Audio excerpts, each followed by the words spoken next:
Are you still showing your rental property in person?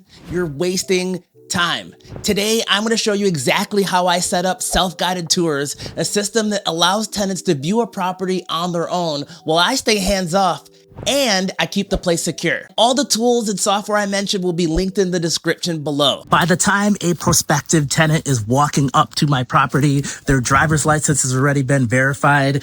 I have a credit card on file for damages, and I have verified their location to make sure that they are not a scammer, and that's all done via their phone.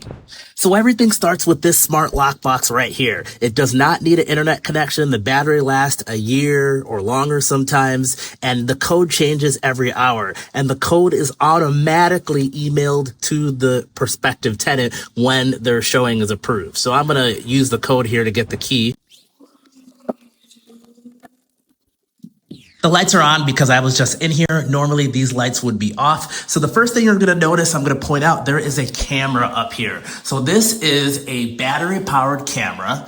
And it doesn't need a Wi-Fi connection because it uses a cellular connection. And the battery in this thing lasts for, sometimes I've used this thing for 2-3 months, depending on the usage. You'll notice this is aimed right at the door. So I can see when people are coming and when they're going, adds an extra level of security. So there are a bunch of signs around this place because I won't be here doing the showing. So I want to communicate anything that I would have told the tenant if they were in person. So a couple things here. So please excuse our mess is usually here if I haven't got cleaning yet. Sometimes this is like mid-construction, usually not, but this is a common sign that I use that the home is going to be cleaned prior to move-in. If I'm still in the process of doing something like painting, I'll put a sign here. Really, you want to just communicate anything that you would have said to the tenant in person.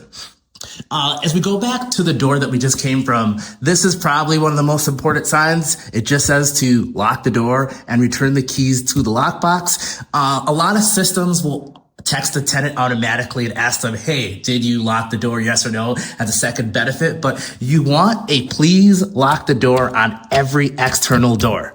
So if you have a back door to a patio, you want a sign that says, please lock the door on every external door. And when you are leaving the main door, you want to return the keys to the lockbox. You'll notice I added a small note here because this door is a little bit hard to close. So I added a note here. So we have that. As we move along here, another thing that is important is this. So it says, please take a flyer. And what this is if they're interested, they obviously want to move to the next steps. So this is just a reminder of what they saw, and it starts talking about the application process. So to apply online, this is my site, and they can go apply. So you want something like if you were in person, you'd say, hey, are you interested? What are the next steps? Something that's super important here, if you don't have it on your website, throw in your application process, your minimum screening criteria. For me, it's all on my website. But if you don't have it, make sure to write that there so every tenant knows what they're going to be getting into as they go ahead in the application process. A couple other things here. So please do not use the toilet. This is a very important thing to have on here. I've had it where somebody uses the toilet and they don't flush it. So the next tenant who comes in there could be 2-3 days later. And, there sometimes, depending on what they did, it could smell up the place. So this is an important sign. I also use painter's tape just to tape it down there. And then other than that, if there's anything else I wanted to communicate, I would have had it written here. So in this room, I don't have anything that I need to communicate. Everything's good to go. So there's no signs here. Also no signs there. Another thing that I forgot to mention is with that camera, depending on where you live in the time of year, sometimes I like to put a giant thermometer. You could get like a thermometer, big circle one. You get it like Lowe's or Home Depot for like $10, and it shows the temperature. Because the reason that's important is I want to know the temperature inside the house. And this is a cheap way to figure it out. If somebody leaves the door open, if you live in some place, a colder climate. So that's something that I sometimes had. Right now at this time of year, it's not that cold, so I don't have it here. So that's pretty much it.